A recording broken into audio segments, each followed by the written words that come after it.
welcome back to another series, NOMO FOMO, short for no more of fear missing out. Fear of missing out. Oh, I'm sure you have heard this term many times on many things in life, right? Fear of missing out. I'm no psychologist. I don't have the answer. So let me get this straight right up front that I do not have the answer on how you can cure your fear of missing out. But I can talk about my experience, and maybe somewhere in there it will give you some insight that might help you get rid of or alleviate the fear of missing out, right? Because it's one of the worst habits that many of us are enslaved by. But first, let's start with the story, a little background just to give you context of how I want this series to work. Fear of missing out. I think I'm blessed. I talk about this to many people over the past many years that I think I'm very blessed in that somehow I was born with the psyche that don't really care much about what other people have.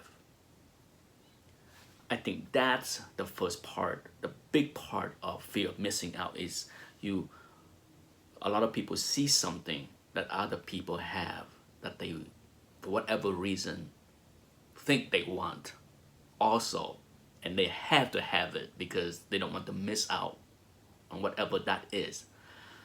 But for me, for whatever reason, that part is missing up here. Okay, I can tell you that it has been with me as long as I can remember. And to give the backstory, I grew up as a child of privilege. Okay, my family, my father was extremely successful in the old country. It's relative, okay? Vietnam in the 60s was a poor country, third world nation. So to have a house, multiple story with gates and garage and chauffeur, all of that is extreme privilege in the old country.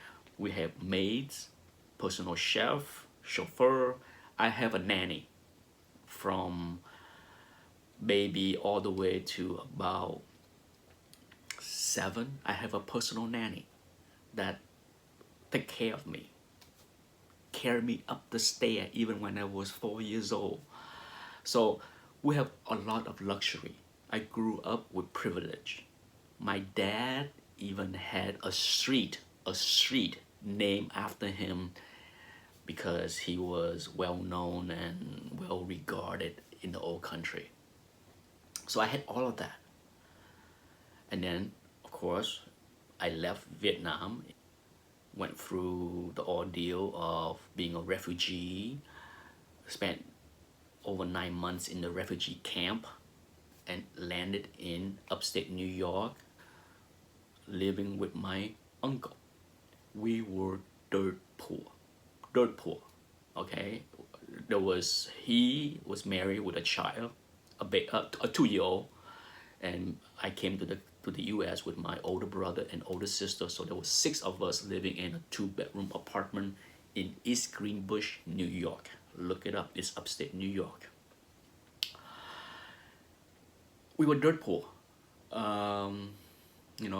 My first 2 years in America, Christmas was my very first Christmas in America of December of 1980. I got new underwear, a fresh pack of Fruit of the Loom. Okay, that's my Christmas present.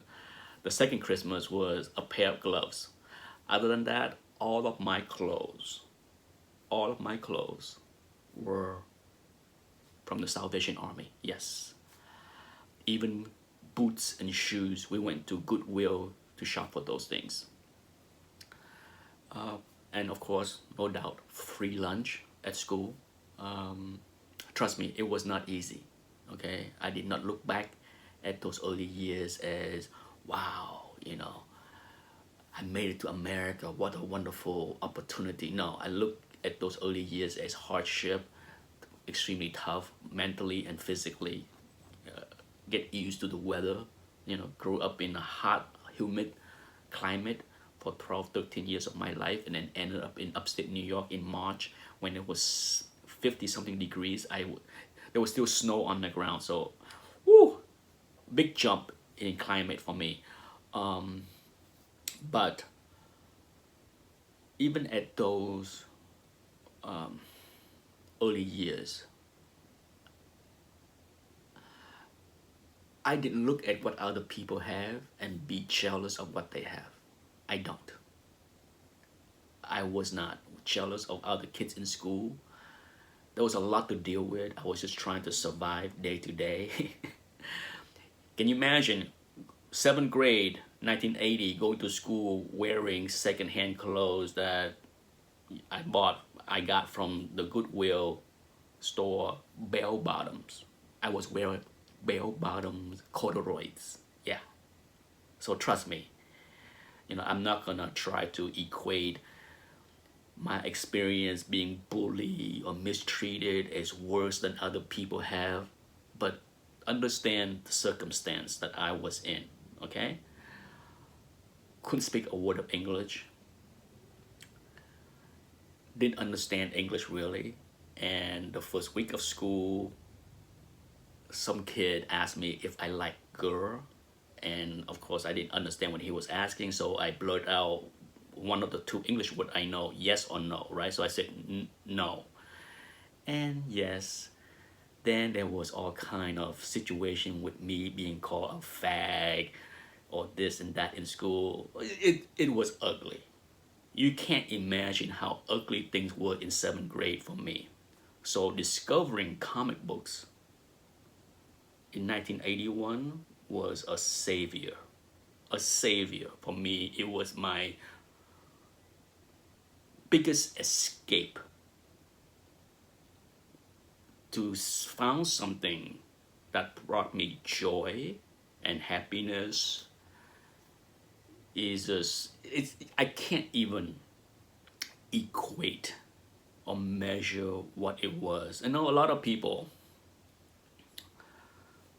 talk about comic book and nostalgia, and they latch on to a lot of these things even 30, 40, 50 years later. There's nothing wrong with that. I love comic books, but I also have been okay with letting go of a lot of stuff. I don't need to have things. That's the other thing. Material things do not have a whole lot of weight on me, okay? I value relationships, I value experiences, what make me who I am today, or how I achieve success is a lot of the hardship and experience that I went through in my early years in America. So it motivates me, it drove me to want things, to want a better life for myself. It's not because I want nicer things. I work, okay? So for those that follow my channel, I got my first paper route when I was 14 years old in 1981. And by the time I was 16, I worked 30 hours a week in high school. All through my high school year, I worked 30 hours a week and maintaining a straight A's because I wanted to be able to buy my own shoes, buy my own clothes, buy my own jacket, buy my own backpack. I did all of that. I appreciate everything that I have. No, I did not go out there and buy brand name to look cool, to be in with the crowd.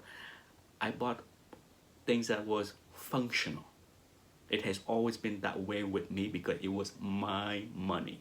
I did not buy things to impress other people. I did not buy things because so-and-so has it and that's I know my limitation. I know what I look like. Wearing fancier clothes is not gonna make me more popular in high school. So I'm lucky. I strongly believe that somewhere in here, God gifted me that kind of brain where I don't look at what other people have with any kind of jealousy. Don't give a rat ass. Don't give a rat ass, okay? And I think that's one of the biggest problem with the FOMO is that somewhere in there, I don't know, I can't say for sure the psychology of why somebody feel a need to chase after something because they fear of missing out.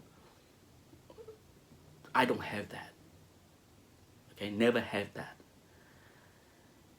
It's almost it's hard for me to comprehend or understand the mindset when I load a video and someone wrote, "I'm so jealous."